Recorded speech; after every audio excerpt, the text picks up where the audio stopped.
Hello everyone. If you like what I'm doing here, please consider subscribing, liking, and commenting. It would really help the channel out quite a bit. Thank you very much.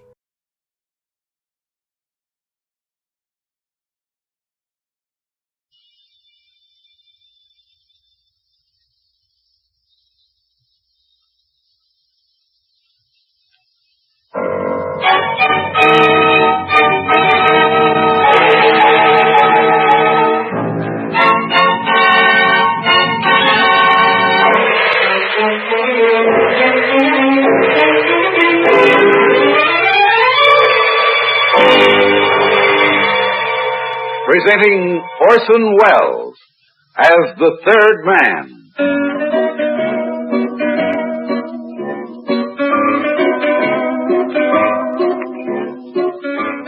The Lives of Harry Lime. The fabulous stories of the immortal character originally created in the motion picture The Third Man, with zither music by Anton Karas.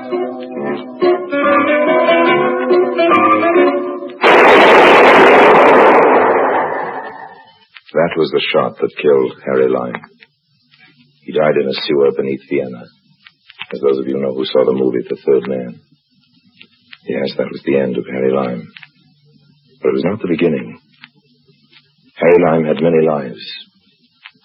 And I can recount all of them. How do I know? Very simple. Because my name is Harry Lime.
And now, Orson Welles as Harry Lime, the Third Man in See Naples and Live. Once upon a time, there was an exquisite, huge emerald locket, which spent most of its life looking out of the world from the rather fleshy neck of a Mrs. Donaldson as she waddled like a golden duck across the international social horizon.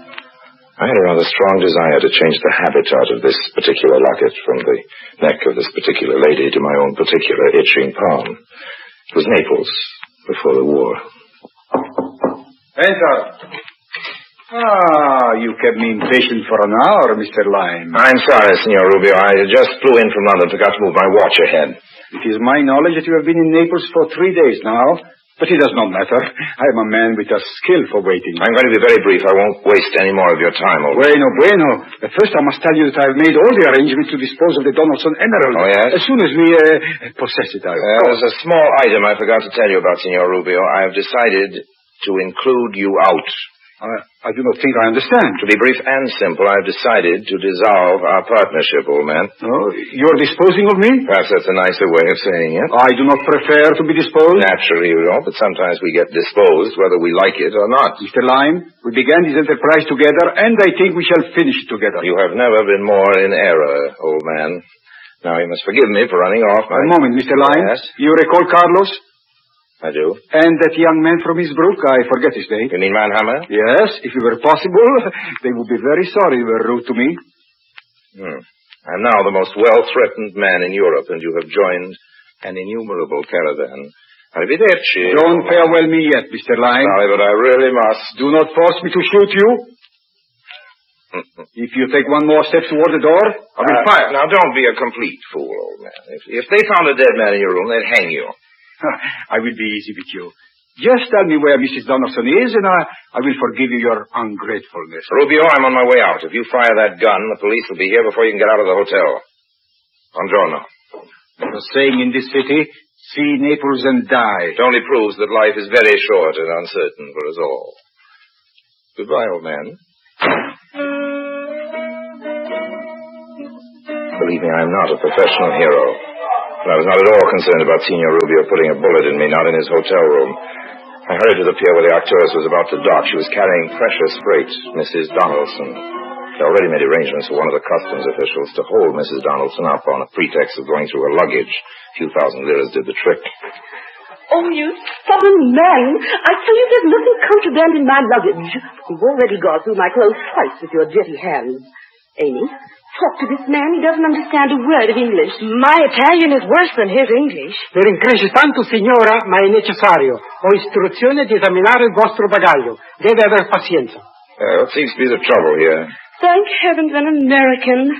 I have no idea why this idiotic official is rummaging through my clothes. What's the matter for him, you know? You think I was a smuggler or something.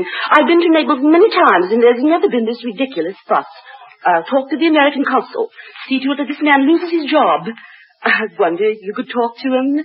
That is, if you could speak Italian. Of course, I'd be only too happy to. Let me see what I can do. Che cosa succede qui? È di regola di esaminare ogni 25 passeggeri. Questo non è necessario, conosco il signore. Questa è la mia carta. Ah, signore, mi rincresce tanto di aver dato alla signora tutto questo disturbo. No, veramente.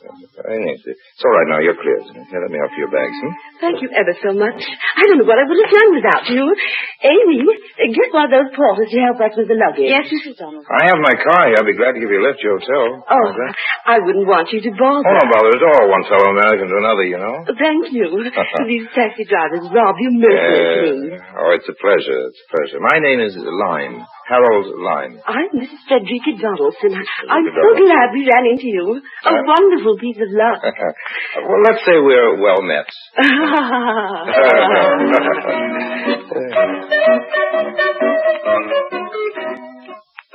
Loveliness was gracing my car. Loveliness in the form of the emerald locket around Mrs. Donaldson's neck, and loveliness in the form of Amy Collins. She was Mrs. Donaldson's hired companion. She had red hair and eyes to match the emerald, and she liked me. I think she liked me. Every so often I'd catch her eye. And she'd turn away, as if she were guilty of something. Really, Mr. Lime, I've never been so humiliated. Just standing there with that man poking away at my underthings, messing up all my clothes. Absolutely no regard for our feelings. Something should be done about this. He was only following instructions. I don't think he was. And doing anything he saw, he was just being malicious and perverse. If it weren't for Mr. Lime, I don't know what would have happened. We're deeply indebted to him. Oh, you don't owe me anything at all. I did what any other American would have done, Mrs. Donaldson. I wish we could repay you for your kindness. Well, you know, I think maybe you can. Wonderful. Just tell us what it is. Well, I've got to buy my sister a gift. It's her birthday. I don't know too much about jewelry, so I wonder if either of you could come along and help me shop. Of course we can. Amy does most of my shopping for me. She's very good at it. That's wonderful. I'm sure she'd be delighted to help you. Don't you want me to help you get your things unpacked? I'm already unpacked, thanks to that customs official. No, you go ahead. Just drop me at the hotel. You don't mind, do you, Miss Collins? Oh, no, not at all. Good. It's a relief. Now, I'd like both of you to be my guests at dinner tonight. That's very kind of you. We'd be delighted. Oh, it's my pleasure, Mrs. Donaldson. Really, it's my pleasure. We deposited fat Mrs. Donaldson in her room, and then Amy and I went shopping. I took her on to the Corso Vittorio Emanuele, one of Naples' better thoroughfares. What are you looking for, Mr. Lime? Please, call me Harry. All right. Can I call you Amy? If you wish. You don't sound very enthusiastic. Please call me Amy. That's much better. What do you want to buy for your sister? Some nice jewelry, a necklace or a locket, something like that. Mrs. Donaldson was wearing something pretty, something like that. You don't know much about jewelry, do you? Well, I know what I like. Most of the time, the things I like you can find in a dime store. You won't find Mrs. Donaldson's locket in a dime store. It costs about $20,000. $20,000? You're kidding. No, that's a real emerald she has set in the locket. Well, she must be crazy traveling with a thing like that flashing on her neck. Oh, well, it's not very wise, but she's very sentimental about it. Her husband gave it to her just before he died. She swore to wear it every day of her life. She was very devoted to him. Well, I suppose you think I'm pretty much of a chump about jewelry. You have good taste. I also have good luck meeting you. Life is very strange, isn't it? Why? Well, just half an hour ago, you and I were total strangers. Now here I am helping you buy a gift as if we'd known each other for a long time. Well, there's nothing wrong in that, is there? No, it's just at the moment you entered the scene, things seemed to move fast and efficiently. You make it sound as if it were a force. Oh, I didn't mean it that way. I can go away and come back again and do it more slowly. I suppose I sound foolish. Perhaps it's because you like me too soon. Well, I liked you too soon. Well...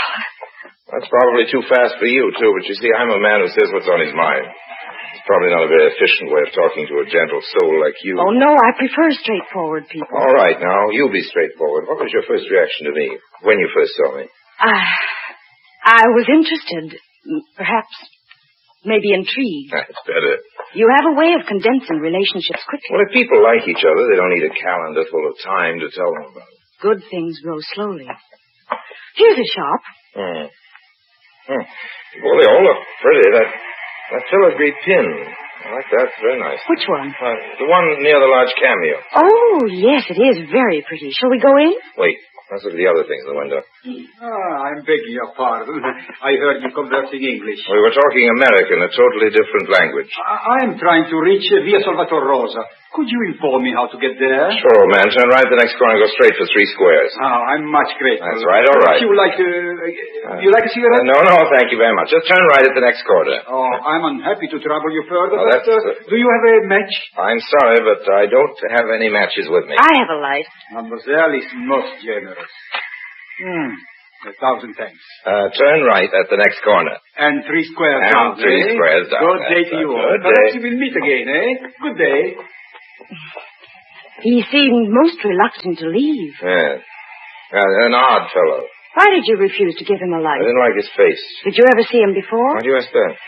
He acted as if he knew you. Well, I didn't care to know him. I think you gave him the wrong direction. Well, it could be. It seems that if he followed your directions, he would find himself in the Bay of Naples. I'm sure it won't dampen his spirits. Shall we go in now? Yes, of course. There's just one thing I'd like to ask you. I'll answer anything you want. What do you do for a living? For a living? Oh, I'm a dealer in objets d'art. I wander through the world, collecting the best things. Sounds very interesting. It is. It's often quite exciting.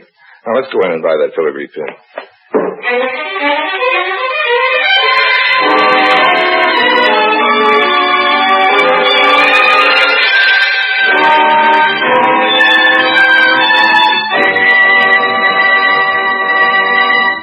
Orson Welles returns in just a moment as the third man.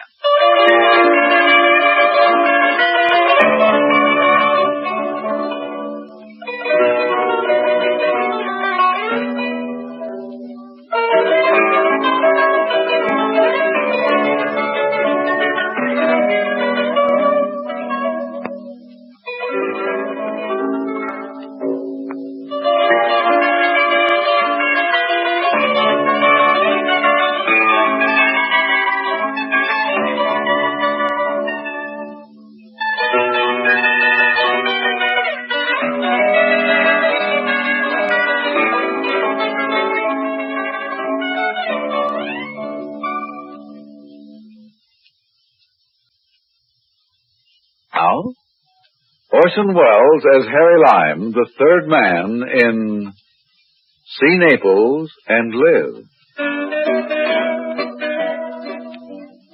I bought a pin for 2,500 lira. On the way back to Amy's hotel, she was thoughtful and not much inclined to do any talking. I took her by the hand. She didn't object to that, but she didn't react to the touch. Put it simply, she just let me hold her hand, nothing more. I suspected that Signor Rubio had made too strong an impression. It was essential now that I work fast. The emerald would have to be in my pocket tonight or not at all. However, I wasn't worried about Rubio. Strange enough, it was Amy. It bothered me. I was beginning to be a little too fond of her. And that was bad.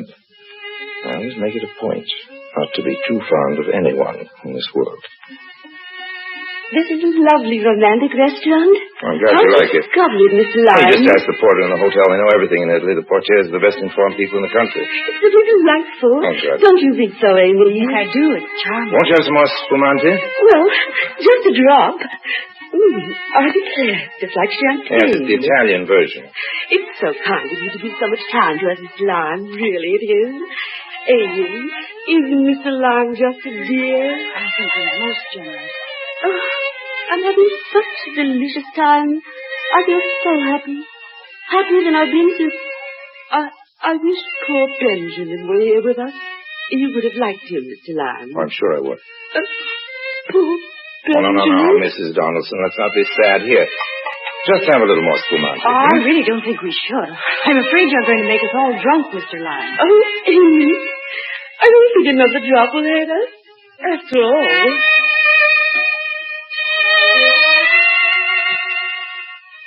By this time, Mrs. Donaldson was becoming thoroughly relaxed. Spumante is a fine relaxer. I stirred the champagne with a wooden swizzle sticks, the bottom of which was well laced with phenobarbital. My keynote for the evening, as you can see, was relaxation. Before the evening was over, my emeralded guest was going to be the most relaxed woman in all Italy. The spumante bubbled and frothed over as I stirred it. I know I shouldn't have another glass, but Perhaps you had better stop, Mrs. Donald. never. I just feel so wonderful. How about you, Amy? All right. A toast to us. May we always be as happy as we are now. A toast to you, Mr. Lime. You wonderful, wonderful man. I patted her neck. I wanted her to get used to the touch of my hand against her. She withdrew a little.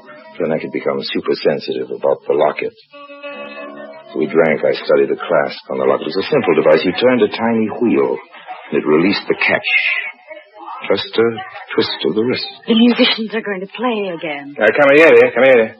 Please, Mr. Lime, no more No, spumante. I have a special surprise. Yes, signore? Have the musicians come over here. Yes, signore. Oh, isn't that sweet? That's a lovely gesture, Harry. I thought you'd forgotten my first name. Here they are, signore. What would you like them to play? What would you like, Mrs. Donaldson? Oh, I can't think of a thing. How about some Neapolitan songs? Per favore, Monastere Santa Chiara. Cantatela.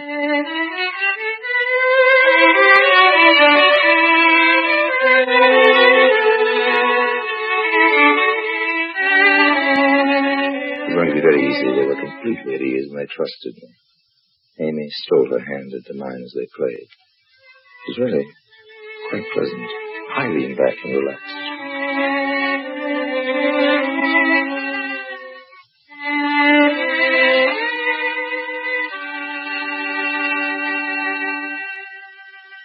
That was just beautiful. Very good. Thank you. Molto grazie. Here's something for the lads. Oh, grazie, signore. Did you enjoy it, Mrs. Donaldson? They played divine. I have a wonderful idea. How would you all like to go for a drive to Pompeii? At this hour? Yeah, it's only 10 o'clock. It's a full moon. You're quite a thrill. I'd adore to go. Fascinating place. I've been there many times. You have to see it at night. Isn't it closed? Of course it is. We can go in through the back way near the arena. I'm willing if Mrs. Donaldson is. Try and stop me. What a marvelous idea. Just one thing. What is it? Amy told me about your emerald locket. I think it'd be safer if you left it at your hotel. In the safe at the hotel. Don't you worry about it. I never take it off. No, but like really. that, except when I retire. Don't worry about it. It's perfectly safe.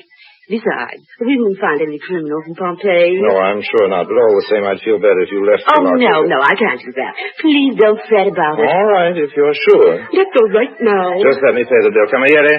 Yes, signore. Conto, per favore. Check. Si, signore. It was less than an hour's ride to the ancient, extinct city of Pompeii, lying like a corpse at the foot of its killer, Vesuvius. We entered through the gardens of an ancient home.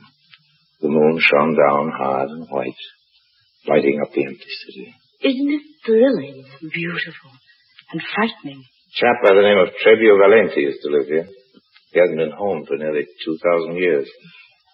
Here we are in Abbondanza Street. It's in perfect condition. Isn't it exciting? It's unbelievable. Look at the gutter. You can see where the chariot wheels made deep ruts in the stone. What a narrow We can walk in the gutter. I don't think we'll be run over by any chariots tonight. Where does this street lead to? To the Forum.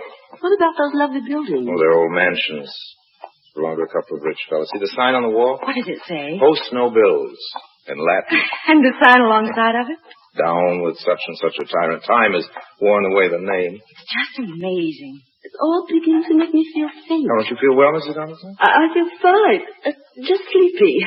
Why should feel sleepy when I'm so excited? Don't you want to sit down? Maybe I'd better. We'll just rest for a moment. I think we'd better go back. We will, but first we'll let Mrs. Donaldson catch a few minutes' rest. There's a marble bench in the atrium of the Casa de Ceriali.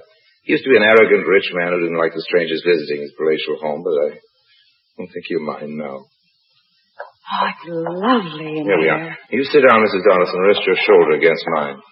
There you are. You're a darling, Mr. Lime. Amy, if you walk into the other room to your right, you'll see some excellent frescoes. They're beautifully preserved. May I have the flashlight? Yes, here. Mrs. Donaldson was sleeping softly. I pressed my fingers against her neck to test her responses. There was no reaction. Tried it again so that even in her sleep she would feel no alarm, become accustomed to the feel of fingers around her throat. She slept peacefully on. I quickly unloosed the catch on her throat cable, tried to slide the locket, picked it gently off her neck. At the same time, I held her hand to divert a sensation of touch. It was done quickly. I was ready to make my silent departure, gently propped her against a pillar. Then I heard a sound that froze me. Footsteps. Footsteps, and they weren't Amy's. Who's there? What's the matter? I caught a glimpse of him. It was one of the guards. There was only one thing to do. Run. Silas Stabione, I turned the corner and ran into one of the old Roman baths. I made for one of the rooms, expecting it to have another exit. It was dark, and I followed around. I had a very unpleasant feeling when I became aware that the only way out was the way I came in. I reined back. It was too late. My pursuer was standing at the entrance with a flashlight in one hand and the gun in the other. It was not a guard. It was a ruby. You see, Harry, fate has thrown us together again. It's still around her neck. The locket, please. I just told you. I'm not in my hotel now. This time I will kill you. Give me the locket. I'm not a usually reckless fellow, but this time I did a very rash thing. I rushed him. He fired. A bullet tore a hole in my shoulder, barely touching my skin. I wrestled with him. He fell on the marble floor. His wiring very strong. In a few seconds, it was clear that he was in far better shape than I. Then he hit me a very rude blow on the head with a gun. And I abandoned the fight. For a moment, I just lay there thinking what a very evil moment of my life this was. No, the locket. Okay. Thank you. And now I think I will dispose of you for having caused me all this trouble. Halt! Armamento! Cerca il revolver, signore, altrimenti tiro. That's the police, Ruby, old man. You're caught. Momento. Caught red-handed. But the emerald. It doesn't belong to you, old man. Better go along quietly with the police. Look, there's some more of them coming through the door. They're just putting up a fight. Remember what I've always told you, old man. Crime doesn't pay.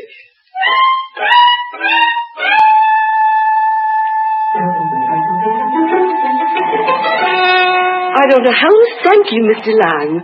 Risking your life to save my locket. Oh, that's all right. You're a most brave man to chase after him in the dark, unarmed. I just gone to see where Amy was, and I heard the sound. There he was, deftly removing the locket from your neck. I felt someone puttering around my neck, but I thought it was you. Oh, really? I was asleep, you know. Yeah.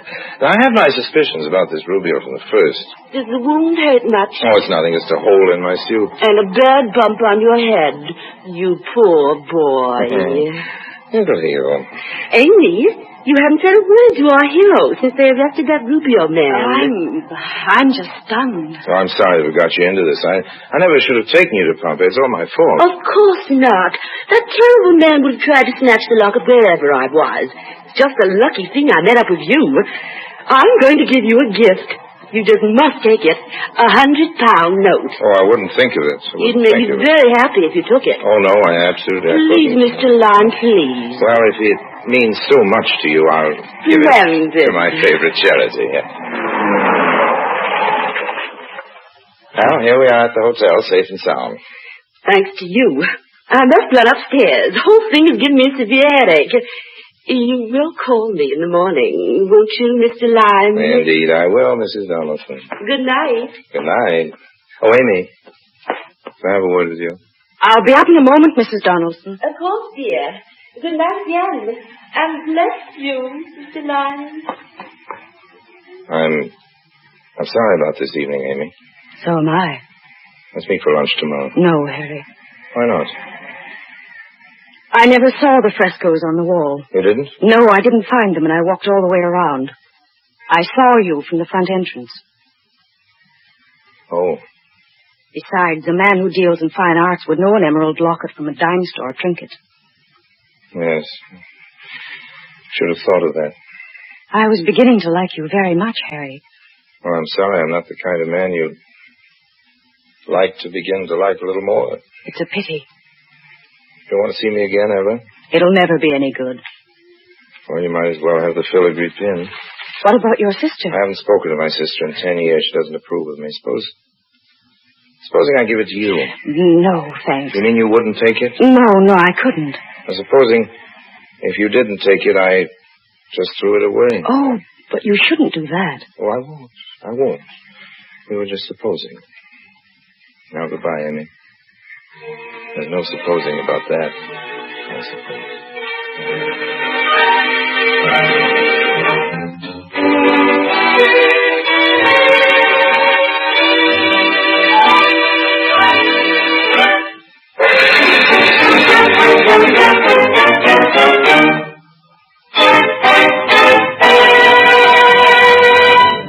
Harry Lime returns in just a moment.